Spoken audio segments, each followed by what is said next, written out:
हमारे समाज में आज भी लाखों लोग गंभीर मानसिक बीमारी से जूझते हैं। हम या तो उनसे डरते हैं या नज़रअंदाज करते हैं। तो चलिए जानते हैं मनोज के बारे में, जो उनमें से एक है।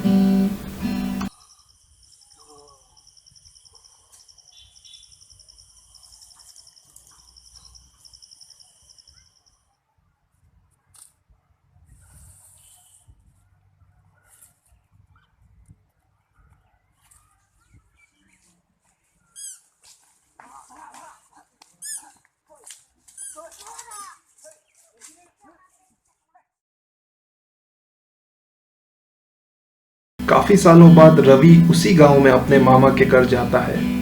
उसे वहां पता चलता है कि मनोज, जो कि उसके बचपन का मित्र था, 4 साल से ऐसे ही घूमता है। कुछ भी उठा लेता है, खुद से बात करता है और लोगों पे शक करने लगता है। मनोज के घर वालों ने झाड़ फूक पे बहुत सारे पैसे खर्च किए, मगर इसका कोई असर नहीं हुआ। रवि सारी चीजें समझ जाता है और उससे मानसिक अस्पताल लेने का निर्णय करता है। रवि और मनोज के पिता मनोज को किसी तरह अस्पताल लेके पहुंचे।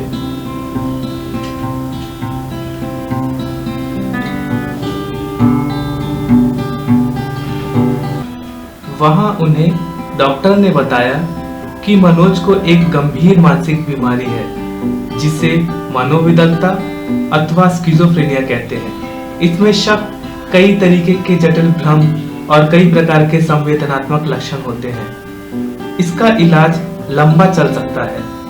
मनोज को कुछ दिन एडमिट करने का परामर्श दिया।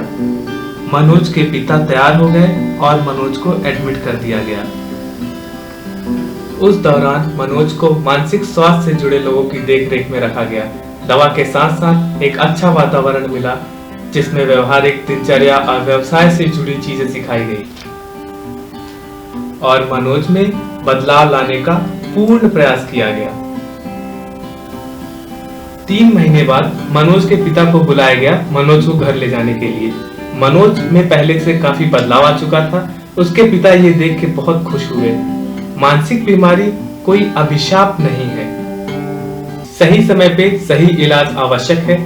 समाज और परिवार का कर्तव्य है इनकी देखरेख और सहयोग करना, बजाय इन्हें कलंकित और नजरअंदाज करने की।